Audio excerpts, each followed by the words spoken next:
లింగాయత్ సమాజ్కు ఆరాధ్య దైవమైన శ్రీ శ్రీ శ్రీ మహాత్మా బసవేశ్వరుడి 892వ జయంతిని ఆ సమాజ్ ప్రతినిధులు భాగ్యనగరంలో ఘనంగా నిర్వహించారు.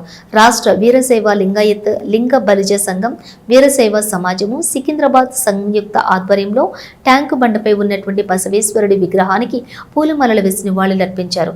బసవేశ్వరుడు 1134-1196 హైందవ మతాన్ని సంస్కరించిన ప్రముఖులలో ఒకరని, ఆయన సమాజంలో కుల వర్ణ లింగ భేదాలు లేవని, అందరం సమానమేనని సుమారు గత 800 సంవత్సరాల క్రితమే చాటి చెప్పారని సంఘం నాయకులు తెలిపారు. అందుకనే బసవేశ్వరుడిని బసవన్న, బసవుడు, విశ్వగురు అని పిలుస్తారన్నారు. సమాజంలోని కుల వ్యవస్థను, వర్ణ భేదాలను, లింగ వివక్షతను సమూలంగా వ్యతిరేకించిన అభ్యుదయవాది అని పేర్కొన్నారు. లింగాయత ధర్మం స్థాపించారు. బసవేశ్వరుడు బోధించినటువంటి సాంప్రదాయమే అనంతర కాలంలో లింగాయత ధర్మంగా స్థిరపడిందన్నారు. అందుకే ప్రధాని నరేంద్ర మోదీ నూతనంగా నిర్మించినటువంటి పార్లమెంట్ ఆవరణలో బసవేశ్వరుడి విగ్రహాన్ని ప్రతిష్ఠించారని తెలిపారు.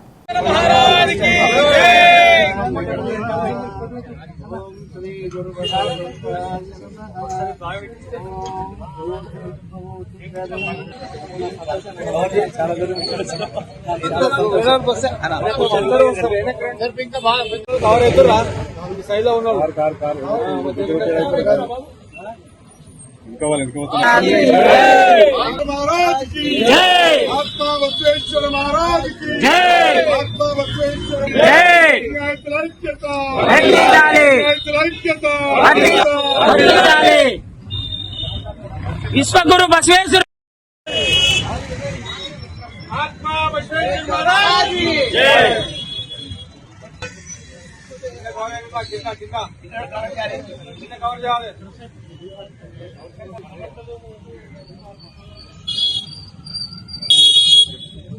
ವಿಶ್ವಗುರು ಬಸವಣ್ಣನವರಿಗೆ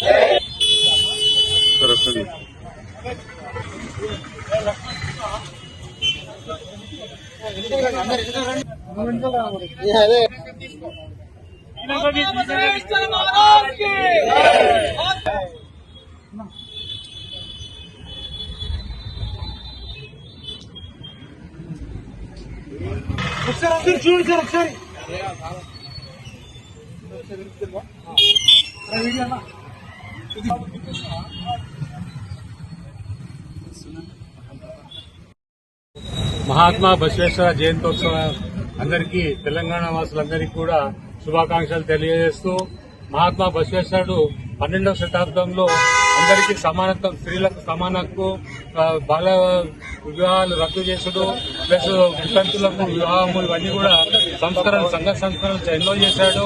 12వ శతాబ్దంలో ఆయన చేసిన అనుభవ మండపంలో ఈరోజు పార్లమెంటుకు ప్రతీకగా నిలబడ్డది. కాబట్టి ఈరోజు మహాత్మా బసవేశ్వర జయంతి చాలా ఘనంగా ప్రతి ఊర్లో కూడా జరుపుకుంటున్నారు. వాళ్ళందరికీ కూడా శుభాకాంక్షలు తెలియజేస్తూ ఈ రోజు ఇచ్చేసిన వీళ్ళందరికీ ధన్యవాదాలు తెలుపుతూ, మరి ఒకసారి మా చైర్మన్ గారు బీబీ పాటిల్ గారు, Telangana Veerashaiva Lingayat federation chairman BB Patil గారు ఈరోజు ప్రత్యేక ఆహ్వానితులుగా ఇక్కడ ఇచ్చేసి ఈ పూజా కార్యక్రమం నిర్వహించారు. వారికి కూడా ధన్యవాదాలు తెలుపుతూ, వారి ఆధ్వర్యంలోనే ఈరోజు మహాత్మా బసవేశ్వర విగ్రహము 10 ఏళ్ల కింద ఏర్పాటు చేయడం జరిగింది. అదే ఇప్పటికి కూడా మేము ఆనవాయితీగా అప్పటి నుంచి 10 ఏళ్ల నుంచి కంటిన్యూగా ఇక్కడ ట్యాంక్ బండ్ పైన సికింద్రాబాద్ వీరశైవ సమాజం తరఫున మేము నిర్వహిస్తున్నాము. అలాగే ఈ రోజు విచ్చేసిన అందరికీ కూడా ధన్యవాదాలు తెలుపుతున్నాము.